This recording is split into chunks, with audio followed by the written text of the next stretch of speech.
আমরা এলিমেন্টরের একটু সুবিধাগুলো একটু দেখি। হ্যাঁ, এলিমেন্টর দ্বারা কি করা যায়, সরি, এলিমেন্টর দ্বারা কি করা যায় দেখেন। আপনি যে কোনো ওয়েবসাইটকে যদি ক্লোন করতে চান, নিজের মতো করে বানাইতে চান, আপনি এলিমেন্টর ব্যবহার করে করতে পারেন। ধরেন আমি এই ওয়েবসাইটে এই জিনিসটা বানাবো, আমাকে কোডিং করা লাগবে, বা এই জিনিসটা বানাবো আমাকে কোডিং করা লাগবে যদি আমি বানাই, কিন্তু আমি যদি এলিমেন্টর দিয়ে চাই বানাতে পারবো। এরকম মগা না বানায় আমি একটু ভালো একটা বানায় দেখাই। কোন একটা ওয়েবসাইটের নাম বলেন, ধরেন এসটি বাজারই যায়, এসটি বাজার, সবার বিখ্যাত এসটি বাজার, এটা মানে বাংলাদেশে ভাইরাল হয়ে গেছে। এসটি বাজারে যে এই উপরের যে অংশটা, এই যে উপরের অংশটা, এটা কিন্তু আমরা ইচ্ছে করলে বানাইতে পারি। আবার এই যে এটা আছে, এটা কিন্তু আমরা বানাইতে পারি। আমরা হেডিংটা একটু বানানোর চেষ্টা করি, তো পারি কিনা, কমপক্ষে হেডিংটা এবং এই যে ছবিটা একটু বানায় খালি দেখাবো। নেক্সটে আমরা এটা করবো না, আমরা করবো হচ্ছে ল্যান্ডিং পেজ। ধরেন আমরা এসটি বাজারে একটি বানাবো, তো আমরা ওয়ার্ডপ্রেসে যাই, আমাদের এখানে কিন্তু থাকতে হবে, কমার্স থাকতে হবে, প্লাস এলিমেন্টর প্রো থাকতে হবে। আমরা চেক দিয়ে আছে কিনা, আমাদের এখানে গেলে দেখেন এখানে আছে Elementor, Elementor pro, Google pro commerce, Jetpack, অনেক কিছু আছে, এগুলো থাক, কোনো সমস্যা নেই, এগুলো অটোমেটিক আসছে। তো আমরা এখান থেকে যাবো টেমপ্লেটস, টেমপ্লেটসে যায় থিম বিল্ডার, আমরা নিজেরা একটা থিম বানাবো ওয়ার্ডপ্রেসে। তো এটা কিভাবে করতে পারি, এখান থেকে আমরা অনেকগুলো ক্রিয়েট করা আছে। ধরেন আমি এটা কি ওয়েবসাইটে হেডার না, আমি একটা হেডার বানাবো, তো এই হেডারে ক্লিক করলাম, হেডার ক্লিক করার পরে অ্যাড নিউ দিব, আমি অ্যাড নিউ, আমার এখানে অনেকগুলো আছে, আপনার কাছে থাকবে না কিচ্ছু। অ্যাড নিউ দিয়ে আমি একটা হেডার বানাবো, দেখেন এরকম একটা ইন্টারফেস চলে আসবে। এটা হচ্ছে এলিমেন্টরের ইন্টারফেস, এই দেখেন এটা হচ্ছে কি এলিমেন্টারি ইন্টারফেস, কিচ্ছু নাই, ফাঁকা মরুভূমি। এটা একটু আপনাকে বুঝতে হবে। এলিমেন্টারে কি করা যায়, আমরা তো আপনাদেরকে এসটিএমএল সিএসএস শেখাই নাই, যার কারণে আপনাদের কাছে একটু কমপ্লেক্স মনে হবে, তারপরে সহজ। কন্টেনার মানে কি, কোনো কিছুকে ধারণ করে, এটাকে কি বলে, কন্টেনার বলে। ঠিক আছে, আমরা যে শিপে কন্টেনার গুলো দেখি না, ওরকম ওটা অনেক কিছু থাকে ভিতরে। তো আমরা এসটিএমএল এর ভাষায় এটাকে কন্টেনার বলে, কন্টেনার এলিমেন্টস বলে।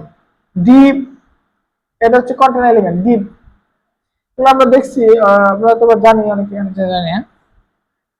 তো আমরা যদি চাই যে এই জিনিসটা আমরা বানাবো, এই জিনিসটা আমরা বানাবো, হ্যাঁ, তাহলে এখানে আমাকে চিন্তা করতে হবে, এখানে তিনটা কন্টেনার থাকবে। একটা হচ্ছে এই যে বাম সাইড লোগো, আরেকটা হচ্ছে কি এগুলা বিভিন্ন তারপর আরেকটা হচ্ছে ডান সাইডে কিছু লোগো। এখানে আমাকে তিনটা ভাবে ভাগ করতে হবে। সুতরাং আমাকে একটা কন্টেনার নিতে হবে। দেখেন এখানে কন্টেনার নিলাম, এখানে কিন্তু অনেক উইজেট আছে, উইজেট খালি ড্রাগ এন্ড ড্রপ করে আপনি ক্রিয়েট করতে পারেন। যেমন আমি একটা উইজেট নেই, নাম হচ্ছে কন্টেনার। এখানে কি আছে, কন্টেনার, লেআউটের ভিতরে কন্টেনার নিয়ে ছেড়ে দিলাম। আমি একটা কন্টেনার এখানে নিলাম, এই কন্টেনারের ভিতরে আমি কি করব, এই একটা দুইটা তিনটা আরো তিনটা কন্টেনার নিব। কিভাবে নিব, আরেকটা কন্টেনার নেবো, প্লাস দিয়ে আরেকটা কন্টেনার নিয়ে এর ভিতরে ছেড়ে দিব।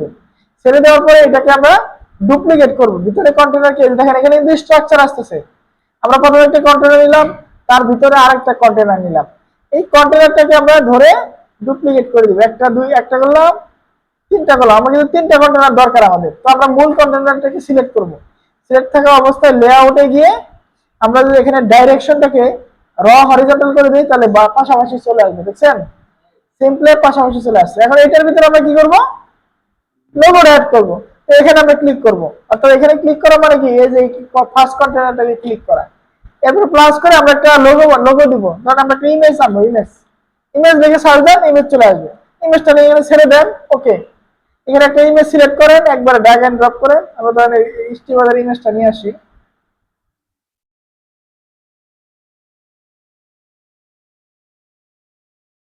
একবার সিম্পল না, খালি ড্র্যাগ এন্ড ড্রপ। তবে অনেকের কাছে এটা ভেজাল লাগতে পারে, অনেকের কাছে সহজ হতে পারে। ওকে, আমি এখানে ড্র্যাগ এন্ড ড্রপ করে এখানে নিয়ে নিলাম, সিলেক্ট করলাম, ওকে, আমার স্টিমার চলে আসলো। আর কি আমি ইচ্ছা করলে কি আর ছোট করতে পারি, ছোট করতে পারি, সবকিছু খালি ড্র্যাগ এন্ড ড্রপ। ওয়েবসাইট বানাবো, ড্র্যাগ এন্ড ড্রপ করে। আচ্ছা, তারপরে মাঝখানে কি আছে দেখি, মাঝখানে কিছু লিংক আছে, form, product, best selling, contact, তারপরে হচ্ছে ডান পাশে দুটো লোগো আছে। আমরা একটু বানাই একটু নাকি কষ্ট করে বানাবো? আচ্ছা, বানানোর জন্য আমাদেরকে আবার ওয়ার্ডপ্রেসে ফেরত যেতে হবে। আমাদের একটা মেনু বানাইতে হবে। মেনু, এটা কিন্তু একটা menu, this called a menu. তো আমরা একটা মেনু আমাদের ওয়ার্ডপ্রেস থেকে বানাইতে হবে। তো আমরা কোথায় যাব? আমাদের ওয়ার্ডপ্রেসে ফেরত যাব। আপনারা যদি ক্লাসে সময় নাও পান, আপনারা বাসায় গিয়ে ভিডিওগুলো দেখে নিন, শিখেন, ওয়ার্ডপ্রেসটা শিখেন, ভাই অনেক কাজে দিবে। ওয়ার্ডপ্রেস দিয়ে লাখ লাখ টাকা মানুষ ফ্রিল্যান্সিং করতেছে, ওয়ার্ডপ্রেস, শুধুমাত্র ওয়ার্ডপ্রেস শিখে। এখান থেকে আমরা টেমপ্লেটে যাব, টেমপ্লেট না, অ্যাপিয়ারেন্স যাব, অ্যাপিয়ারেন্স থেকে মেনুতে যাব। আমরা একটা মেনু ক্রিয়েট করব। আমাদের অলরেডি এই যে আমরা যখন ই-কমার্সটা করছি, ইনস্টল দিছি, অলরেডি 4